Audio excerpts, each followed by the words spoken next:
Okay. He's a necromancer, but not in the conquer with hordes of the undead type. More like, they ain't using it. Reduce, reuse, reanimate and all. Oh, nice. I like that. And he's a tinkerer, but only uses it to upgrade his undead buddies. That's so cool. Why use a set of plate mail when you can screw metal plates into their arms without consequences? Ouch, but also smart. They're dead. They don't care. I mean, we're always pushing to recycle, right? Hello everyone and welcome back to another episode of the one and only Bear Bar Tales. It is I, the one bear brave enough to say... You know what? I'm about to say it. Say it. I don't care that you broke your elbow. The Bear Bard. Today I'm doing something a little different with the story, besides reading it while being very, very sick. Sorry about that ahead of time. Normally I read my stories and react. To some people, I react too much. I started this channel because I had too many opinions on stories. But today's story, I actually want your opinions. It's a long one that doesn't really have a good guy in my opinion, but I'll let the story speak for itself. Before we get started, however, if you like this channel and you want to hear more from the Bear Bard, make sure to give the channel a sub.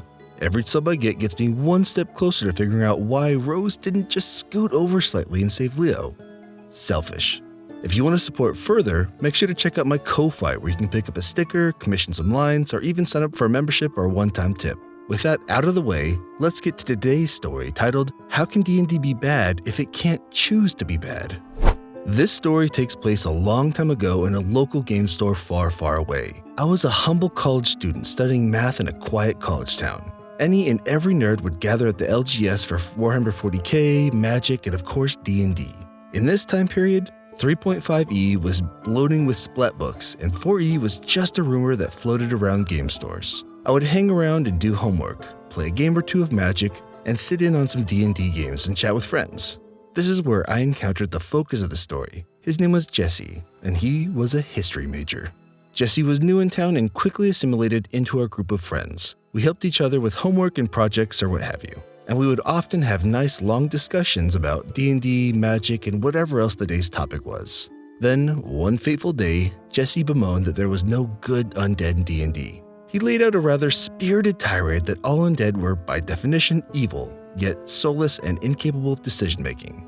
Even if you have a higher level undead like a vampire, they were compelled to be evil. They had no choice. How can you be evil if you can't choose not to be evil? The universe demanded that undead be evil and that good men destroy them for it. He then tied this to a Christian idea that all good comes from God and that what is not with God cannot be good and thus is evil. I unfortunately brought up the concept of the Lich, an undead whose soul was perfectly intact and unaltered. The Lich, in lore, was always evil, but a case could be made that they had true free will and could be good. This caused our friend Jesse to drop off the face of the earth for a few weeks before he suddenly returned with an armful of new books and new ideas. Jesse signs up and joins every open game of 3.5 the shop has. He never seemed clingy or desperate, but he was very excited to play D&D. Jesse joined several games, including the one I'm in. It takes a while, but we eventually realize what is happening. Jesse's character is a merchant by profession, but also very active in local politics. He is a vampire, which is essentially a half-vampire. His mother was bitten by a vampire while carrying him, leaving him with some undead traits, yet full retention of his free will. He devoted his free time to bringing awareness to the fact that vampires and other suitably afflicted magical people were not monsters, but just unfortunate people trying to make their livings. He had a personal quest to find a copy of the Tome of the Stilled Tongue. It was a powerful and forbidden book that kept the secrets of turning the reader into a lich. But Jesse intended to use it to turn himself fully human, curing his affliction and helping to bring peace between normal people and the magically cursed. He was also a necromancer. However, rather than being evil, he used the knowledge of magic to help other cursed people overcome their problems. He would use Dominate Person to take over the mind of a raging werewolf and help them come to their senses. He would detect and identify curses and traps. He was a decidedly good person who never asked for money and never complained when people would call him evil for practicing evil magic. He would calmly explain that there was stereotypes that he would gladly explain. Jesse was a good player. His role-playing was solid. He was good at combat and investigation, and never really hogged the spotlight unless something happened that was in his wheelhouse. But then, as often happens, his character died in combat. He wasn't mad. He thanked everyone for the game and said he would be back next week with a new character. And so he was. Jesse's second character was a gruff, cigar-smoking detective. He was a specialist that the town guard called in when the spooky stuff was involved. He was a vampire. His father was an elf, but his mother was secretly a vampire. He was also a necromancer. That was his specialty. He could talk to the dead and get testimony from murder victims. He could use magic to understand things that even the most well-trained eye could miss. He knew that others didn't like him for his magic, but he was, at his heart, a good person. His secret quest was to find a copy of the Tome of Stilled Tongues. Its pages would guide him to learning better magic. He may go past just learning from the dead, to even saving lives and stopping crime before it happened. His third character was a vampire necromancer who needed a copy of the Tome of Stilled Tongues to... So every game was like this. He was in 3 of them a week at one point, and each one had this character. Mechanically, they were identical, but he did have complex backstories for each one to keep them apart. Every town, every session, every opportunity he had, he looked for that damn book. We visit new town, he goes to the local library, and magic shop, and wizard school. He asks for the book. We get into a dungeon.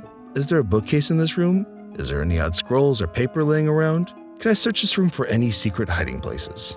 If we fight any wizards or any spellcasters, he searches everywhere inside and out for the book. Most of his characters died halfway through the campaign he was in, only to be replaced by the same character with a fresh face and backstory. Credit where it's due. Each backstory was unique, thought out, and fit the game setting. But mechanically, the character was the same down to the stat rolls. As the months moved on, Jesse never got his book. He grew more irritated and harder to play with. His excellent role-playing started to fade, to the point that he only participated if something regarding undead, curses, or evil was involved. The DMs at the LGS one by one stopped letting him play in their games. Eventually, one game remained. It had been going on for years, a long, spiraling story of a team of adventurers who kept saving the world from increasingly calamitous events. They started at level 1, and by the time this incident happened, they were at level 18. The party agreed to take it all the way to level 20. That is when finally the DM gave Jesse his book. Jesse's fourth character in the game finally found his evil tome. Predictably, he announced at the next level he was going to become a Lich, and cited the proper prestige class from a supplement book he carried. The party did not like this. They didn't trust him to not be evil. Even when he swore to them he would still be good. A fight quickly breaks out as Jesse declares if the party does not accept his new Lich self, then they are just as evil as they claim he will become. However, it is 4 players against 1, and he goes down rather quickly. And so the tale of Jesse the Lich draws to a close. Except it doesn't. I heard about this fight secondhand from one of the players. 2 days later, as I am sitting in my usual place at the shop, Jesse walks in and meets with the DM. The DM explains that he was not going to retcon the fight and force the other players to play with him. Instead, they were going to play themselves, just the 2 of them. The DM would continue to be the DM, and Jesse would be alone and continue the story. Over the next few weeks, I listened in on this game. I honestly feel a bit bad for eavesdropping here, but what happened never really sat right with me either. Basically, the DM just started letting Jesse do whatever he wanted. He made his Lich. He beat the BBEG from the campaign single-handedly. Then, he demanded nothing less than the right to be king from the kingdom that he saved. He killed the king and took his place as ruler. Then he started taking over nearby kingdoms. After the 3rd session, he stopped rolling dice and just started stating what he would do next, and the DM described what happened.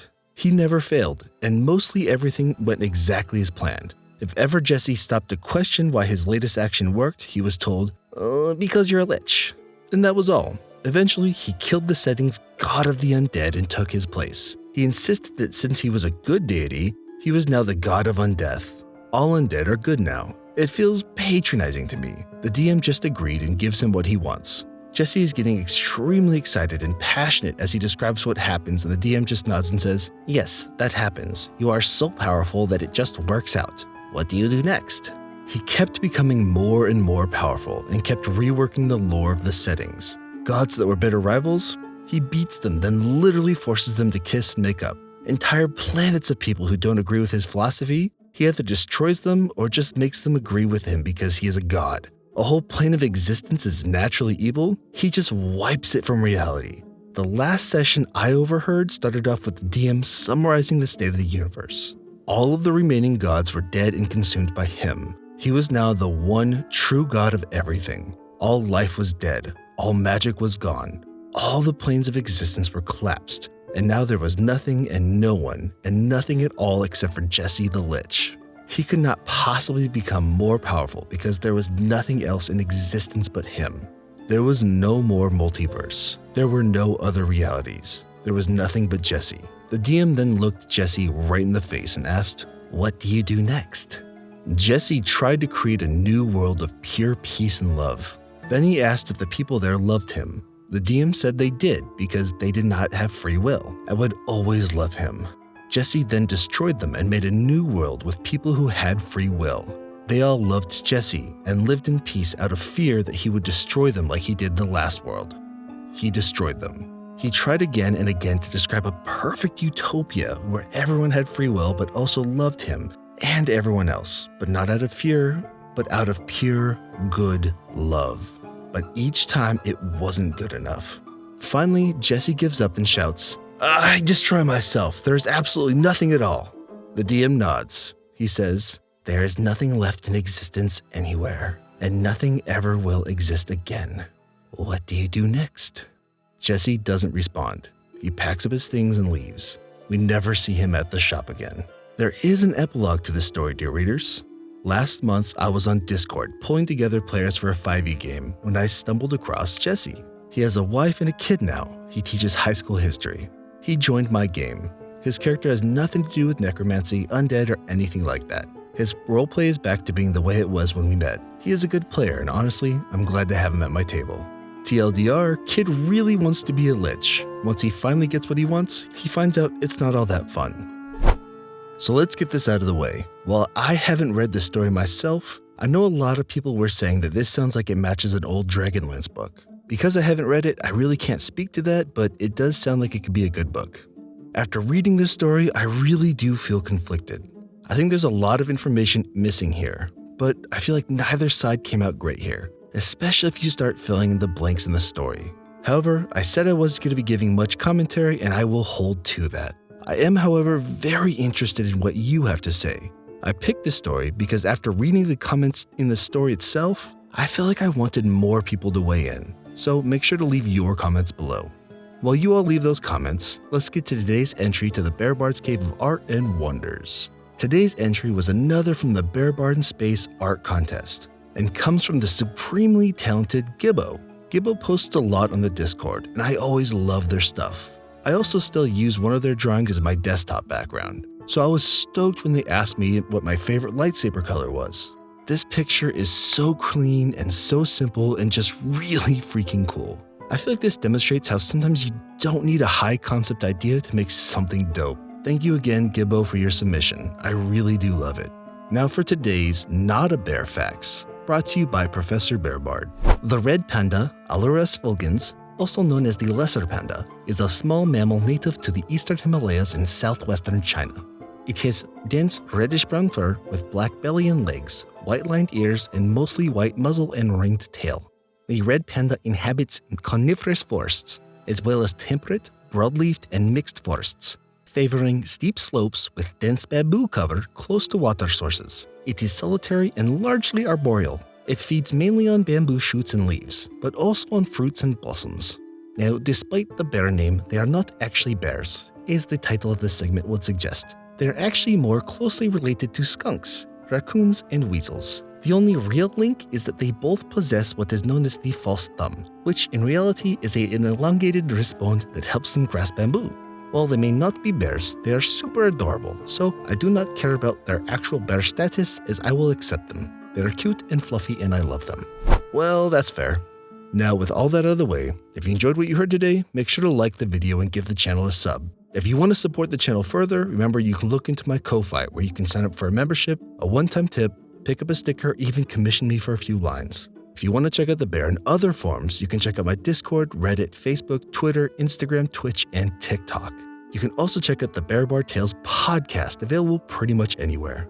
Before we go, I want to give a huge shout out to my Ko-Fi subscribers. At the Bear Council tier, we have Mr. Hypocritical. At the Big Bear tier, we have Den of the Drake, Mr. Mint, Armandeus, Skydiving Ellen, and Dave Haggerty. At the Mossy tier, we have Novatonics and Lee Reuven Gritters. Thank you all so much for your support. It means the world to me. For now, though, this has been the Bear Bard. Remember to stay kind, stay beautiful, and keep on living that bard life.